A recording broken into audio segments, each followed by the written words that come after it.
continuamos aquí en tu programa Torre Médica en este segundo bloque. Ahora nos acompaña nuestra invitada, la doctora Natalia Larios. Ella es oncoanestesióloga. Doctora, ¿qué tal? ¿Cómo estás? ¿Qué tal? Muy bien. Muchas gracias por estar aquí con nosotros. Y bueno, retomando un poquito el tema sobre el bloque 1 con el doctor, hablábamos de que requieren cierta cantidad de ayuno para diferentes tipos de anestesia, pero ¿qué pasa en el caso de los pacientes que ya tienen una enfermedad de base, llámese diabetes, hipertensión, que toman sus medicamentos día a día? Si ellos requieren estar en ayuno, ¿qué pasa con estos medicamentos, doctora? ¿Se deben suspender? ¿Los toman? Bueno, lo ideal en estos escenarios es que estos pacientes sigan tomando sus medicamentos. Según las guías que tenemos actualmente, y nos dice que podemos tomar líquidos 2 horas antes de la cirugía. Entonces, teniendo esto en mente, es necesario que los pacientes se tomen sus medicamentos 2 horas antes de la cirugía con un poco de agua para precisamente evitar complicaciones asociadas a estas enfermedades que ya presentan. Si es un paciente hipertenso, lo ideal es que siga tomando su antihipertensivo, igual con pacientes diabéticos. ¿Qué medicamentos sí habría que suspender?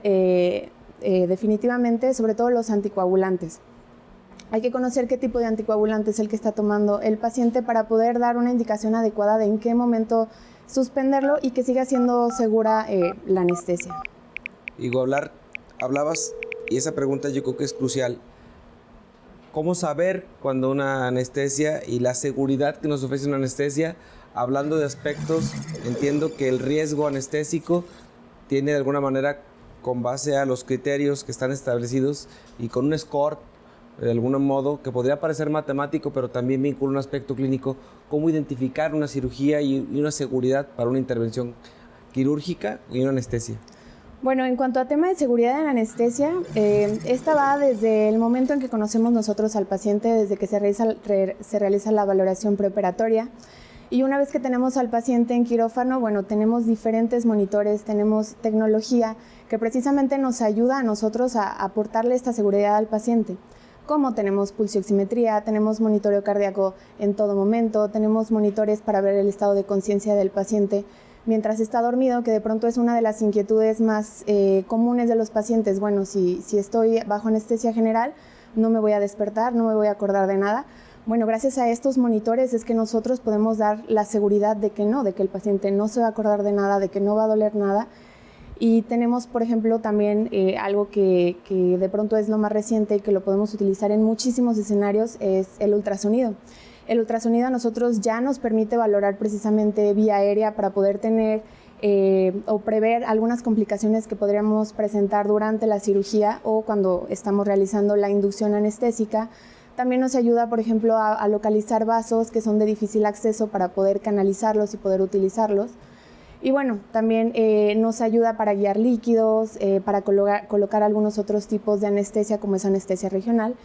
Y bueno, con todos estos monitoreos y con todos estos equipos es como nosotros, anestesiólogos, damos la seguridad al paciente de lo que estamos realizando está bien vigilado y bien monitorizado. Doctora, y cuando están ante un paciente que sufre de sobrepeso u obesidad, ¿cómo afecta la anestesia en estos pacientes o qué modificaciones realizan ustedes? Bueno, los pacientes obesos, la principal complicación que nosotros podemos tener durante la anestesia va en relación a la vía aérea. Un paciente con obesidad se vuelve un paciente con vía aérea difícil de inicio. Entonces, al nosotros tener un paciente con vía aérea difícil, tenemos que tomar otras medidas. ¿Por qué? Porque es un paciente que probablemente va a ser difícil de ventilar. Es decir, desde que el paciente pierde el control de la ventilación durante la inducción anestésica, probablemente sea complicado aportar el oxígeno necesario. ¿Qué más? También podemos tener una intubación difícil. Eso quiere decir que tengamos nosotros dificultad para colocar el tubo endotraqueal. Entonces, un paciente con obesidad representa un riesgo importante en cuanto a la vía aérea y el abordaje de la misma. Y esa parte de repente a veces resulta un poquito engañosa con algunos pacientes, ¿no? Y no es el escenario clásico hasta que tienes al paciente completamente relajado y te das cuenta que la vía aérea a veces no es tan complicada, pero no te puedes guiar solamente por el aspecto físico externo, sino hasta que tienes al paciente en condiciones. Pero hay aspectos importantes que van ligados a los hábitos, ¿no?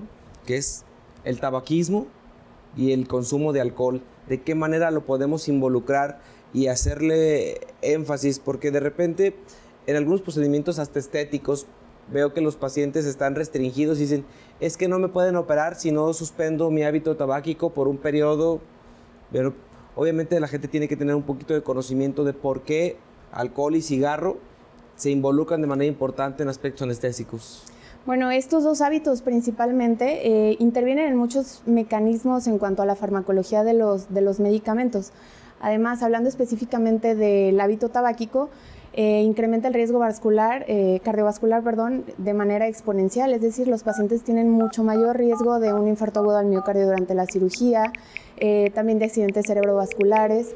Y bueno, los pacientes que tienen un consumo crónico de alcohol también, bueno, interfiere generalmente con el metabolismo de los fármacos que utilizamos durante la cirugía. Se ha visto que en estos pacientes es necesario incrementar las dosis en un 25 hasta un 50% de lo que se usaría normalmente en un paciente que no tiene estos hábitos, ¿no? El problema de esto es que al nosotros incrementar las dosis necesarias para poder aportarle adecuada analgesia al paciente, una adecuada anestesia, pues podemos presentar más efectos adversos de estos medicamentos, hablando principalmente de opioides, por ejemplo, en donde, bueno, el paciente probablemente va a tener más náuseas, más vómitos, más sensación de mareo. Entonces, si uno de nuestros objetivos principalmente es que el paciente tenga una adecuada recuperación y un confort adecuado después de la cirugía, tal vez en estos pacientes vamos a tener este tipo de efectos deleterios, pues con los efectos adversos. Y bueno, lo ideal es sí suspender estos hábitos para prevenir un poco estos desenlaces. Y el margen de tiempo de suspensión, digo, de repente uno, aunque no tenga uno el hábito del alcohol o del tabaco, pero en aquellos pacientes que hablan de un tiempo promedio, ¿existe algún tiempo promedio por el tiempo de cirugía, por el tipo de cirugía o por el tipo de anestesia en un momento dado? Las recomendaciones van en que sea aproximadamente un mes, hablando de un consumo crónico, ¿no? Si hablamos de un consumo, por ejemplo, del alcohol, de un consumo social, no es necesario que se suspenda con tanto tiempo. Sin embargo, un consumo crónico, lo ideal es que se suspenda aproximadamente un mes antes de la cirugía, ya que no solo interviene como con el proceso de la anestesia, sino que también interviene con el proceso de cicatrización y con algunos otros factores que intervienen en la cirugía.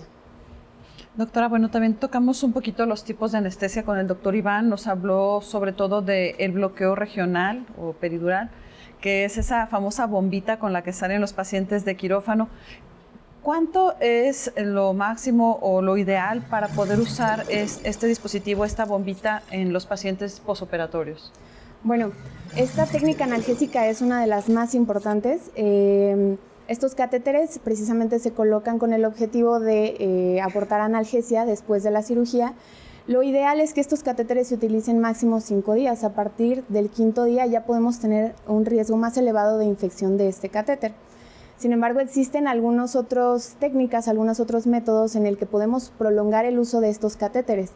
Si desde un principio nosotros tunelizamos este catéter, en donde es un procedimiento un poco diferente, este catéter queda tunelizado y se puede utilizar hasta por 14 días. Digo, en un contexto en donde nosotros prevemos que necesita analgesia el paciente por un tiempo prolongado, pues es una opción ideal. Sin embargo, lo recomendado es que sea no más de 5 días. Esto entraría dentro de los grupos de analgesia. ¿Qué otras alternativas analgésicas, además de la bomba de infusión de algún fármaco por vía peridural, ¿sí?, puede tener un paciente como tratamiento, además del manejo en bomba o en infusión? Bueno, de manera general existen dos técnicas de analgesia, la farmacológica y la intervencionista. El catéter peridural entra en el grupo de la intervencionista. Y bueno, en el grupo farmacológico tenemos muchas opciones, medicamentos vía oral, medicamentos intravenosos, transdérmicos, en donde podemos colocar parches, y las técnicas intervencionistas, como es el catéter peridural, y aquí entra un poquito la analgesia regional o la anestesia regional, en donde se busca bloquear ciertos nervios periféricos para precisamente aportar analgesia, tal vez no en un tiempo tan prolongado como lo sería un catéter peridural, pero sí durante varias horas le puede asegurar analgesia al paciente. Ese tipo de esquemas creo que ha ido, de algún modo, existen también ya algunos infusores, ¿sí?, que se están recargando y reprogramando, y que en pacientes crónicos, y entiendo que tú como subespecialista del área de la oncoanestesio, pues obviamente algo de lo que vives mucho es el dolor crónico, ¿no? Y el dolor crónico, aunque no seas directamente algóloga, pero vives el mundo de la algología permanente de los pacientes, porque son pacientes que muchos de ellos tienes que manejarles una analgesia mixta, ¿sí? Y manejas todo un cóctel de medicamentos, muchos de estos controlados y con muchos efectos secundarios.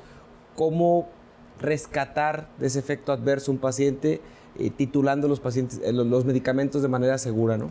Bueno, para estos escenarios precisamente tenemos la ventaja de que podemos utilizar diferentes técnicas analgésicas, ¿no? Y también anestésicas. Existen ciertos medicamentos que van a ser menores sus efectos adversos y por lo tanto es ideal utilizar estos medicamentos, ¿no? Sin embargo, también existe la parte en donde nos vemos limitados en cuanto al uso, por ejemplo, de opioides, que es uno de los pilares de la analgesia, sobre todo en pacientes crónicos. Son medicamentos que tendremos que seguir utilizando, sin embargo, podemos ayudarnos de anestesia regional para precisamente controlar tal vez el dolor, por ejemplo, hablando de un miembro superior, en donde, bueno, tenemos que dar algo de medicamento vía oral, pero también podemos ayudar a disminuir los requerimientos de este medicamento colocando algún bloqueo de nervio periférico precisamente para evitar tanto efecto adverso de los medicamentos.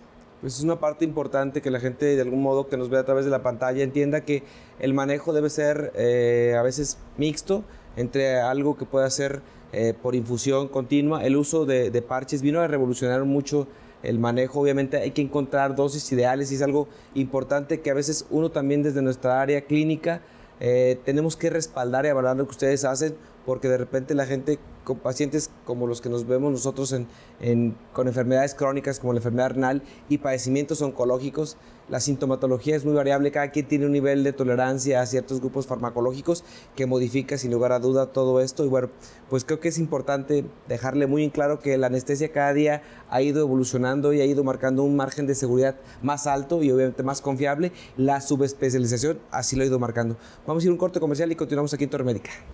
Continuamos.